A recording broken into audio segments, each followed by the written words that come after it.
Baik, Assalamualaikum warahmatullahi wabarakatuh.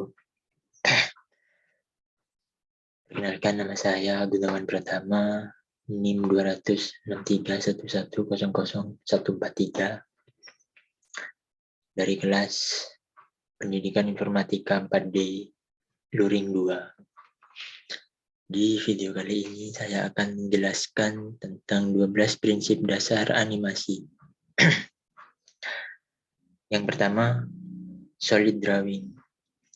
Menggambar sebagai dasar utama animasi memegang peranan yang signifikan dalam menentukan baik proses maupun hasil sebuah animasi, terutama animasi klasik. Nah, di sini solid drawing adalah menggambar yang akan menghasilkan animasi yang lebih peka. Contoh dari solid drawing seperti di gambar ini. Kedua, timing and spacing. Graham Nutwick, seorang animator Disney, pernah berkata, animasi adalah tentang timing dan spacing. Timing adalah tentang menentukan waktu kapan sebuah gerakan harus dilakukan, sementara spacing adalah tentang menentukan percepatan dan perlambatan dari bermacam-macam jenis gerak. Contoh timing, menentukan pada detik keberapa sebuah objek atau karakter berjalan sampai ke tujuan yang atau berhenti. Contoh spacing, menentukan kepadatan gambar yang pada animasi akan berpengaruh pada kecepatan gerak. Contoh timing dan spacing bisa dilihat pada gambar di bawah.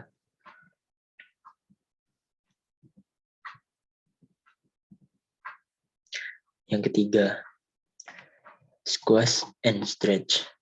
Squash and stretch adalah upaya penambahan efek lentur atau plastis pada objek atau figur sehingga seolah-olah memuai atau menyusut, sehingga memberi efek gerak yang lebih hidup. Penerapan squash and stretch pada figur atau benda hidup, misal manusia, binatang, atau creatures, akan memberikan enhancement sekaligus efek dinamis terhadap gerakan atau action tertentu. Sementara pada benda mati, misal gelas, meja, atau botol, penerapan squash and stretch akan membuat mereka tampak atau berlaku seperti benda hidup.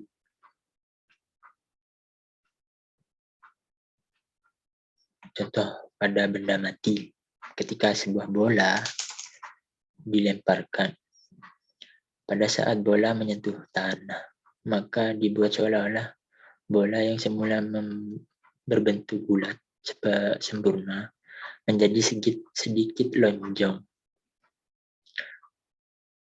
horizontal. Meskipun nyatanya keadaan bola tidak selalu demikian. Hal ini memberikan efek pergerakan yang lebih dinamis dan hidup. Contoh pada benda hidup, sinergi bicep dan tricep pada manusia.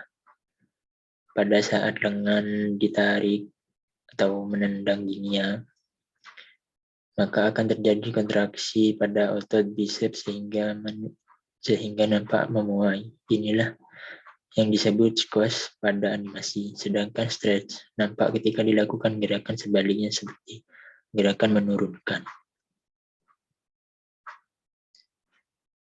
Yang keempat, anticipation. Anticipation boleh juga dianggap sebagai persiapan atau awalan gerakan atau ancang-ancang. Seorang yang bangkit dari duduk harus membungkuk badannya terlebih dahulu sebelum benar-benar berdiri. Pada gerakan memukul, sebelum tangan maju, harus ada pergerakan mundur dulu, dan sejenisnya. Nah, berikut contoh dari anticipation, seperti gambar orang mengambil ancang-ancang untuk lari. Yang kelima, slow in and slow out. Sama seperti spacing yang berbicara tentang akselerasi dan deselerasi, slow in and slow out menegaskan kembali bahwa setiap gerakan memiliki percepatan dan perlambatan yang berbeda-beda. Slow in terjadi jika sebuah gerakan diawali secara lambat kemudian menjadi cepat. Slow out terjadi jika sebuah gerakan yang relatif cepat kemudian melambat. Contoh dalam gerakan misalnya mengambil gelas. Tangan akan memiliki kecepatan yang berbeda ketika sedang akan menjamah gelas dengan ketika sudah menyentuhnya. Ketika tangan masih jauh dari gelas, tangan akan bergerak relatif cepat. Sedangkan ketika tangan sudah mendekati gelas, maka secara refleks tangan akan menurunkan kecepatannya. Atau dalam konteks ini kita menyebutnya slow out. Bisa dilihat slow in dan slow out pada contoh gambar di bawah.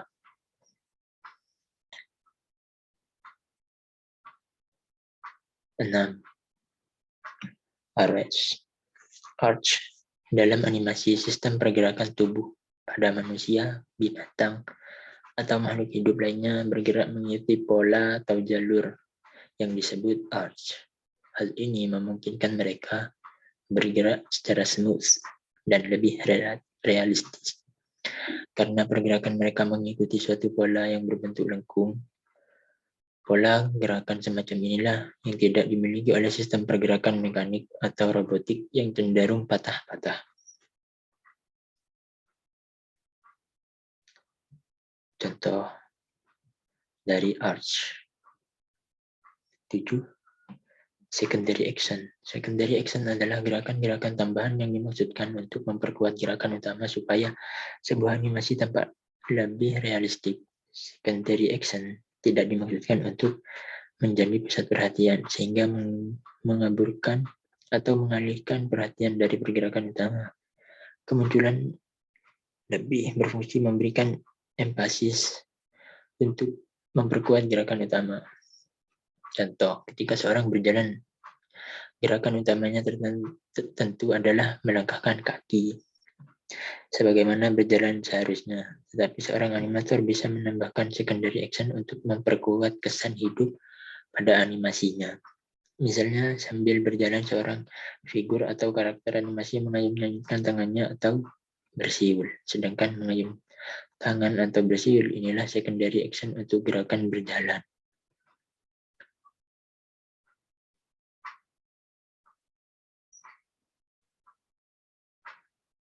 Yang kedelapan, follow through and overlapping action. Follow through adalah tentang bagian tubuh tertentu yang tetap bergerak meskipun seseorang telah berhenti bergerak. Misalnya, rambut yang tetap bergerak sesaat setelah berhenti berlari. Overlapping action secara mudah bisa dianggap sebagai gerakan saling silang. Maksudnya adalah serangkaian gerakan yang saling mendahului atau overlapping. Pergerakan tangan dan kaki ketika berjalan bisa termasuk di dalamnya. Berikut contoh flow, stroke, and overlapping action. Yang ke-9, straight ahead action and push to pose. Dari sisi research dan pengerjaan, ada dua cara yang bisa dilakukan untuk membuat animasi. Yang pertama adalah straight ahead action, yaitu membuat animasi dengan cara seseorang animator menggambar satu persatu, frame by frame, dari awal sampai selesai seorang diri. Teknik ini memiliki kelebihan kualitas gambar yang konsisten karena dikerjakan oleh satu orang saja, tetapi memiliki kekurangan waktu pengerjaan yang lama. Yang kedua adalah push to push, yaitu pembuatan animasi oleh seorang animator dengan cara menggambar hanya pada keyframe tertentu saja. Selanjutnya in between atau interval antar keyframe digambar atau dilanjutkan oleh asisten atau animator lainnya. Cara yang kedua ini lebih cocok diterapkan dalam industri karena memiliki kelebihan waktu pengerjaan yang relatif lebih cepat karena melibatkan lebih banyak sumber daya. Yang ke-10, staging. Seperti halnya yang dikenal dalam film atau teater, staging dalam animasi juga meliputi bagaimana lingkungan dibuat untuk mendukung suasana atau mood yang ingin dicapai dalam sebagian atau keseluruhan scenes.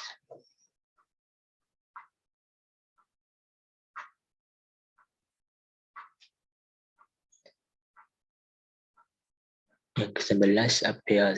Appeal berkaitan dengan keseluruhan look atau gaya visual dalam animasi. Sebagaimana gambar yang telah menelurkan banyak gaya, animasi dan beranimasi juga memiliki gaya yang sangat beragam. Sebagai contoh, Anda tentu bisa mengidentifikasi gaya animasi buatan Jepang dengan hanya melihatnya sekilas. Anda juga bisa melihat kekhasan animasi buatan Disney atau DreamWorks.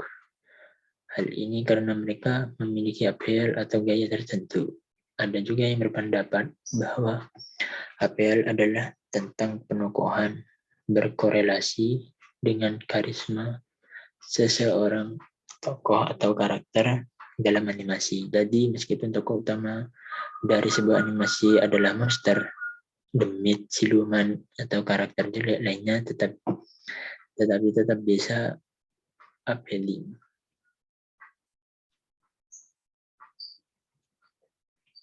Dan yang terakhir, nomor 12, exaggeration. Exaggeration adalah upaya untuk mendramatisir sebuah animasi dalam bentuk rekayasa gambar yang bersifat hiperbolis. Dibuat untuk menampilkan ekstremitas ekspresi tertentu dan lazimnya dibuat secara komedik.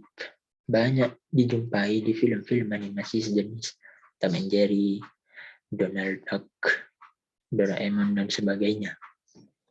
Seperti pada contoh gambar di bawah ini, di mana karakter sebelah kanan mempunyai gerakan memukul yang lebih dibandingkan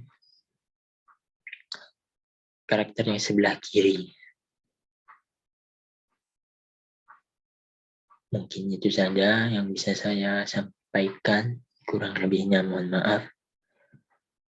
Assalamualaikum warahmatullahi wabarakatuh.